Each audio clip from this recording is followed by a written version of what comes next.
Doctor G V Hari, ഞാൻ പുതിയ ചോദ്യങ്ങളൊന്നും ഉന്നയിക്കുന്നില്ല. വിദ്യാസാഗർ ഗുരുമൂർത്തി നേരത്തെ സംസാരിച്ചപ്പോൾ താങ്കൾ ഇടപെട്ട് സംസാരിക്കാൻ നോക്കിയിരുന്നു. പെട്ടെന്ന് പറയാം. അനുസരിച്ച് അദ്ദേഹം പറഞ്ഞ രണ്ട് കാര്യങ്ങൾ തെറ്റാണെന്ന് ആദ്യമേ പറയാം. ഒന്ന്, അദ്ദേഹം അതാണ് ഇതിനകത്തുള്ളൊരു പ്രശ്നം. അതായത് ഇല്ലാത്ത കാര്യങ്ങളുണ്ട് എന്ന് വരുത്തി തീർക്കാൻ അദ്ദേഹം ചില കാര്യങ്ങളിലൂടെ പറഞ്ഞു. ഒന്ന്, കഴിഞ്ഞ തെരഞ്ഞെടുപ്പിൽ മത്സരിച്ചപ്പോൾ കോൺഗ്രസിന് 50 സീറ്റ് പോലും കിട്ടിയില്ലെന്നാണ് പറഞ്ഞത്. 99 സീറ്റുണ്ട് സാർ ഞങ്ങൾ.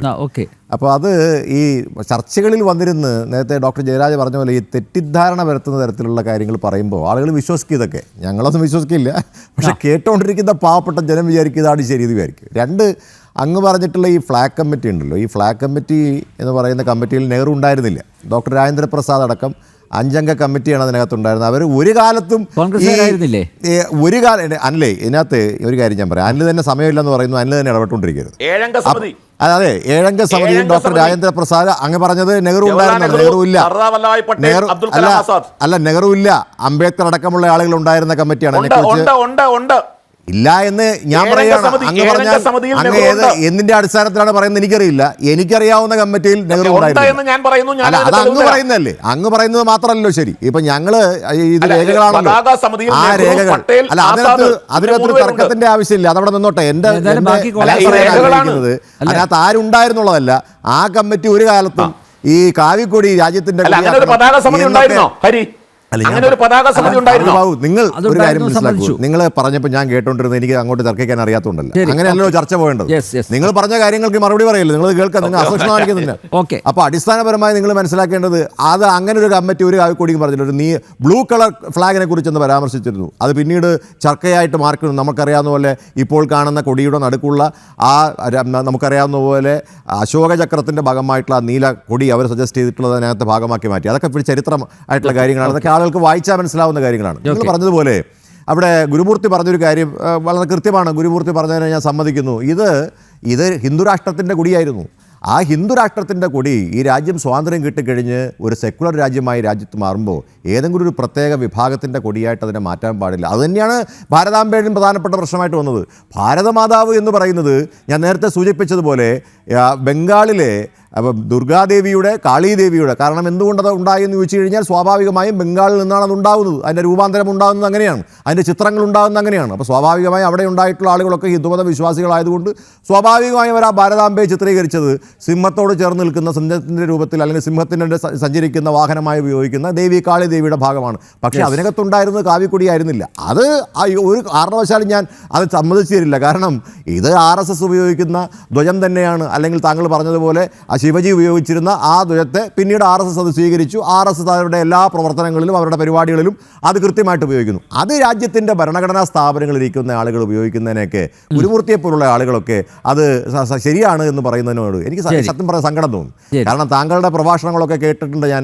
താങ്കൾ പറയുന്ന കാര്യങ്ങളിൽ ഹൈന്ദവതയുമായി ബന്ധപ്പെട്ട കാര്യങ്ങളൊക്കെ 100% അങ്ങ് പറയുന്നതിനകത്ത് തെറ്റില്ല. ഞാനും അത് പഠിക്കാനും മനസ്സിലാക്കാനും ശ്രമിച്ചിട്ടുള്ള ആളാണ്, പല ഗ്രന്ഥങ്ങൾ വായിച്ചിട്ടും. പക്ഷേ അങ്ങ് ഈ പറയുന്നത്, ഞാൻ പറഞ്ഞത് എന്താണ്? ഞാൻ പറയുന്നത് രാജ്യത്തിൻ്റെ ഭരണഘടന നിർദ്ദേശിക്കുന്നത്, ആ ഭരണഘടന, അതുകൊണ്ടാണ് ഡോക്ടർ ജയരാജ് പറഞ്ഞത് നിങ്ങളതൊക്കെ മാറ്റിയിട്ട് നിങ്ങൾ ഈ രാജ്യത്തൊരു പുതിയ ഭരണഘടന ഉണ്ടാക്കുക. അങ്ങനെ ഉണ്ടാക്കാൻ പോയപ്പോഴാണല്ലോ ഇപ്പോൾ നേരത്തെ ഞാൻ സൂചിപ്പിച്ചതുപോലെ അവിടെ ഭരിക്കാൻ ആവശ്യമായിട്ടുള്ള കഴിഞ്ഞ 2 തവണയും ഭരിക്കാൻ ആവശ്യത്തിൽ കൂടുതൽ സീറ്റുകൾ കൊടുത്ത BJP മറ്റുള്ളവരുടെ സഹായത്തോടു കൂടി എന്നിപ്പോൾ ഭരിക്കേണ്ടി വരുന്നൊരു സാഹചര്യം ഉണ്ടായത്. ഒരു കാര്യം കൂടി പറഞ്ഞിട്ട് അവസാനിപ്പിക്കാനില്ലേ, ഏറ്റവും പ്രധാനപ്പെട്ട ഒരു കാര്യം ഇതിനകത്ത് ഇവരെല്ലാവരും പറഞ്ഞു ഞങ്ങൾ കഴിഞ്ഞ 3 കൊല്ലമായിട്ട് ഭരിക്കാൻ പറ്റുന്നില്ല എന്നുള്ളത്. നമുക്ക് 50 വർഷം ഈ രാജ്യം ഭരിച്ച പാർട്ടിയാണ്. പറഞ്ഞ മനസ്സിലായില്ല. ഇന്നീ കാണുന്ന രാജ്യത്തെ ഈ അവസ്ഥയിലേക്ക് അല്ലെങ്കിൽ ഈ തലത്തിലേക്ക് ഉയർത്താൻ ഏറ്റവും കൂടുതൽ പ്രവർത്തിച്ചിട്ടുള്ള പാർട്ടിയാണ് കോൺഗ്രസ് പാർട്ടി. നിങ്ങളുടെ ആരുടെയും സർട്ടിഫിക്കറ്റ് ഒന്നും ഞങ്ങൾക്ക് ആർക്കും ആവശ്യമില്ല. ഇവിടെ ചില ആളുകൾ പറയുന്നുണ്ട്, ചില ആളുകൾ ഈ ഹൈന്ദവതയുടെ മൊത്തക്കച്ചവടം ഏറ്റെടുത്തുള്ള ചില ആളുകൾ. അതൊക്കെ ഞാനും ഒരു ഹൈന്ദവ വിശ്വാസിയാണ്. ഹിന്ദുമതം എന്താണെന്നുള്ളത് അത്യാവശ്യ കാര്യങ്ങളൊക്കെ എനിക്കും നന്നായിട്ട് അറിയാം. ആരും ഇതിന്റെ മനസ്സിലായില്ലേ? അതൊക്കെ വ്യക്തിപരമായ കാര്യങ്ങളായിട്ടാണ് ഞാൻ കാണുന്നത്. ഒരു വ്യക്തിയുടെ സ്വകാര്യ കാര്യമാണ് മതം എന്ന് പറയുന്നത്. ആ മതത്തെ രാഷ്ട്രീയത്തിലേക്ക് വലിച്ചിഴച്ചുകൊണ്ട് അധികാരത്തിലേക്ക് വരാൻ ശ്രമിക്കുന്നതിന്, രാഷ്ട്രീയം പറയാതെ മതത്തെ വലിച്ചിഴച്ച് രാഷ്ട്രീയത്തിലേക്ക് കൊണ്ടുവന്ന് അതിന്റെ പേരിൽ അധികാരത്തിൽ വരാൻ ശ്രമിക്കുന്നത് ആര് ചെയ്താലും അത് ശരിയല്ല എന്ന് പറയാനാണ് ഞാൻ ആഗ്രഹിക്കുന്നത്. അതിനകത്ത് ഒരു പ്രധാനപ്പെട്ട കാര്യമുണ്ട്. രാജ്യത്തിന്റെ ഭരണഘടനയിൽ വിശ്വസിക്കുന്ന ഒരാളെന്ന നിലയിൽ, അത് പ്രചരിപ്പിക്കുന്ന ആളെന്ന നിലയിൽ, അത് പ്രചരിപ്പിക്കുന്ന, ഞാൻ കഴിഞ്ഞ 10-20 വർഷമായി അത് തന്നെ പ്രചരിപ്പിച്ചുകൊണ്ടിരിക്കുന്ന ആളാണ്. അത് പ്രചരിപ്പിക്കുന്ന ആളെന്ന നിലയിൽ ഇനിയും പ്രചരിപ്പിക്കുക തന്നെ ചെയ്യും അത്തരത്തിലുള്ള കാര്യങ്ങൾ. അതിനകത്ത് നമ്മൾ മതവും ജാതിയും ഒക്കെ കൊണ്ടുവന്ന് രാഷ്ട്രീയം അല്ലെങ്കിൽ ഈ രാജ്യത്തിൻ്റെ ഭരണത്തെ അത്തരത്തിലാക്കി തീർക്കുന്ന ഒരു സമീപനം ശരിയല്ല എന്നാണ് പറയുന്നത്. അതുകൊണ്ട് ഹൈന്ദവതയുടെ മൊത്തക്കച്ചവടവും അത് ആർ വി ബാബുവിന് ആരും തന്നിട്ടില്ല. അദ്ദേഹത്തിന് സംഘടന ഉണ്ടാക്കി മുന്നോട്ട് കൊണ്ടുപോകാം. അതിന്റെ അർത്ഥം അദ്ദേഹത്തിനാണ് ഇതിന്റെ മൊത്തം ആയിട്ടുള്ള ഇത് കൊടുത്തിരിക്കുന്നത് എന്നൊരു അർത്ഥമൊന്നും ആർ വി ബാബു കണക്കാക്കണ്ട. അത് അടിസ്ഥാനപരമായിട്ട് തെറ്റായിട്ടൊരു സമീപനമാണ്. അങ്ങ് പറയുന്ന കാര്യങ്ങളകത്ത് എന്തെങ്കിലും ശരിയുണ്ടെങ്കിൽ അത് ശരി സമ്മതിച്ചാൽ ഞാൻ തയ്യാറാണ്. തെറ്റുണ്ടെങ്കിൽ അതിനെ തിരുത്തി മുന്നോട്ട് പോകുകയും പതാക കമ്മിറ്റിയിലുള്ളവരുടെ പേര് ഞാൻ പറയാം. ഞാനും പറയാം പേര്. പതാക കമ്മിറ്റിയിൽ പേര് ഞാൻ പറയാം. Sardar Vallabhbhai Patel, Sardar Vallabhbhai Patel, Maulana Abdul Kalam Azad, master Tara Singh, Pandit Jawaharlal Nehru, principal DB Kalelkar, doctor NS Hardikar and doctor Pattabhi Sitaramayya.